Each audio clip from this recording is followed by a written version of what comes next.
Hey! Yo, what's up, guys? So, I've been running the Antminer S9 for almost 3 months now. Got it right there. I decided that I want to take it apart to see what's inside. So I thought it'd be a good idea. I mean, I'm not really making that much with it right now anyway, so I don't really care if I unplug it. What you doing back there? Fixing my heart. Alright, let's go. We got some screws here.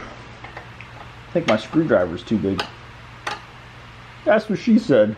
Okay, let's try again. Damn it, my screwdriver's too small. Alright, here we go. This is the third screwdriver. Except this one's really small, so I don't know if I can unscrew. God damn, it's tight. That's what she said. Okay, I think I found a good one. If this doesn't do it. Here we go. One step closer. Let it hang out for a little bit and cool down. But let's take a closer look in here. I mean, so far from what I could see, I don't really see anything bad going on. Not until I actually pull it out. Alright, here we go. It looks pretty straightforward. It looks like I just need to disconnect this cable here from the board, and it's going to slide right out. Oh, that's sexy.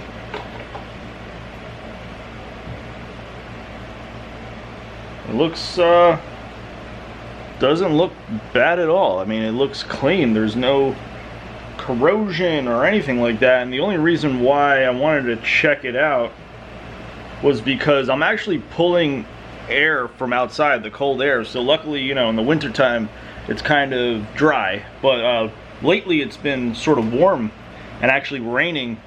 But, you know, I'm not pulling it directly from outside. I just have the window open. But yeah, let me get some close-ups so you can check this out. Oh, there's like a hair on here. See that right there?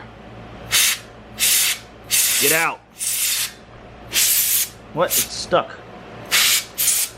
Yeah, so each one of these are like heat sinks, and obviously under those are the processors, and you know, there's a heat sink on both sides.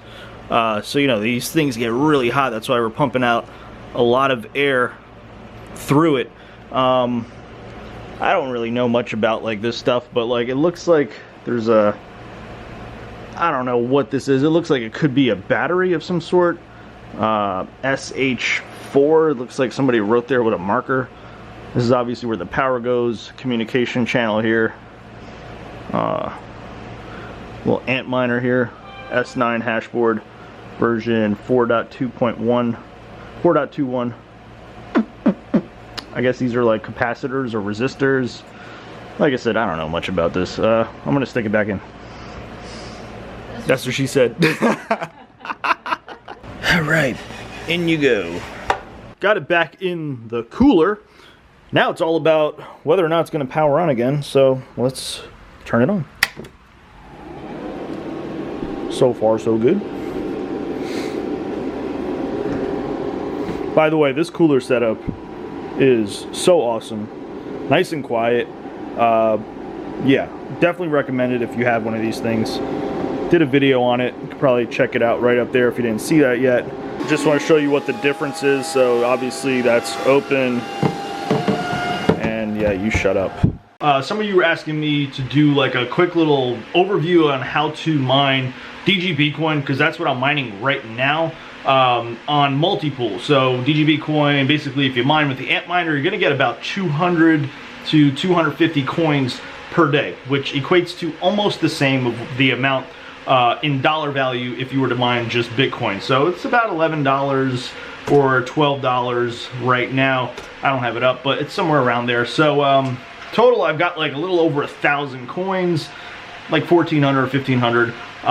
Pretty cool. I mean, it's more of like betting on the future. I'm not really saying that I believe in DG Bitcoin, but might as well if you can get that many coins in return for mining. So it's mostly just a risk, so whatever. So yeah, this is multi-pool. If you go to the top here, stats, and then go to SHA-256, it shows you all the different coins that you can mine. You can also set it up for auto profit switching. So depending on what the most profitable one is, it'll switch up. Right now it's saying Bitcoin is the most profitable, so that's what it's going to mine if you have it set up that way. I have it mining specifically for DG Bitcoin. So if you mine DGB coin, it also mines these other coins. It's like merge mining, that's what they're calling it. So you don't really get much of it, but you got Myriad coin, Name coin, and Terra coin, and you can kind of see like how much I got there. Basically, I don't think that's worth really much, but it's kind of cool. Like it's sort of running in the background, you get extra. So yeah, let's just click this here. I got like 211 for the past, I think like 24 hours or something like that. But let's just go into here. You can see like the network hash rate, and notice here how quick it finds blocks. So you see it's like 37% luck. But yeah, 1221, then the one before that was 1147, then 1141. So you find blocks pretty quickly if you mine DGB coin. But like I said, it's not really like you're getting a ton of you know, money in return or whatever, but you are getting a lot of DGB coins in return. Now, if you go to the home page, you just scroll down to DGB, make sure it's the SHA-256 one. It has the Stratum URL here, so you would just put that in your Antminer, and then your username is your worker name, and your password, I believe you could just put, you know, like X or 123 or whatever. Now, I'm not sure if I ever mentioned this, but I'm also using mining rig rentals. So basically you could rent out your rig to somebody that wants to mine Bitcoin or any other SHA-256 coin. Not only can you use the Antminer S9, you could use your GPU rig, which I have back there, or any other rig. So you can choose which coin you want to rent, or which algorithm you want to rent out your rig for. So right now I have SHA-256. You can go into this site, go to rigs, and you can see all the different types of coins that you can you know, rent out your rig for. So if I just go to SHA-256 real quick, you can see what the going rate is. So right now, I mean, per terahash minimum here, I'd say you could do 86.45 per terahash. So if you have you know, 14 terahashes, let's just do some math real quick. And basically in a day you can make that much. Now you might be wondering, like, why would anybody want to rent out your rig for you know, that price? Why would anybody want to rent that from you?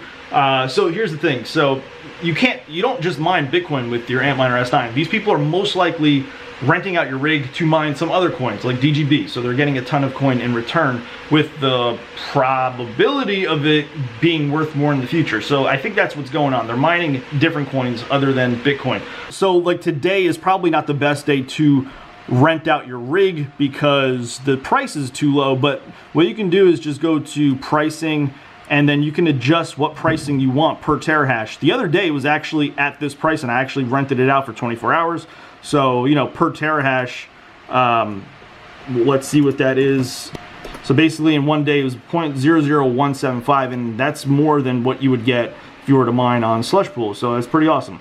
So the other cool thing is you could go to pool configuration and add your different Stratum URLs.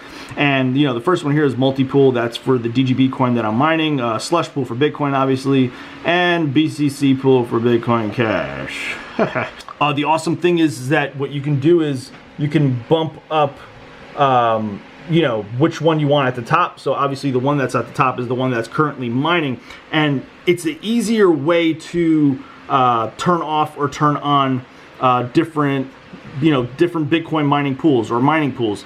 It's an instant switch. So if I put Slush Pool at the top, it'll immediately start to mine on Slush Pool. So if you've ever went like right into the Antminer S9 and changed the URL of the Stratum on, you know, depending on if you want to mine something else, it takes like 5 to 10 minutes to switch to that other pool. So let me just show you how quick it is to go from multi-pool to Slush Pool. I'll do it all in real time so you have an idea on how quick it actually is. All right, so I'm on Slush Pool here. You can see I'm not even mining. Let's go to mining rig rentals. Let's bump up Slush Pool, and Slush Pool is now at the top. Let's go back to Slush Pool and see how long it takes for it to start mining. And sometimes, you know, you might need to refresh the page, and it's already going. So if I were to do it directly within the Antminer, it would have to refresh and all that annoying stuff. So yeah, that takes about 5 to 10 minutes to even start mining. So this is a cool way to manage your Antminer or any other mining rigs. But yeah, 0.14, God, it's been 3 months. So yeah, pretty awesome. Took apart the Antminer S9, it still works. Everything's great. Now, I do have this here, the Trezor The cool folks at Trezor actually sent me one of these for me to do a review on, and I haven't used it yet, so I'm going to be doing that soon. If you guys are interested in that, hit the like button, I guess, or if you have one already, how are you enjoying it? How's it working? This is going to be my first time actually using an actual hardware wallet, so I'm pretty excited about that. I think that's it. I think that's all I wanted to cover in today's video. Pretty cool stuff. Diana is doing some editing. I don't think she could hear me. You're interrupting. Do you want to say something, or? About, I don't know what you're filming. Something. Okay, hi.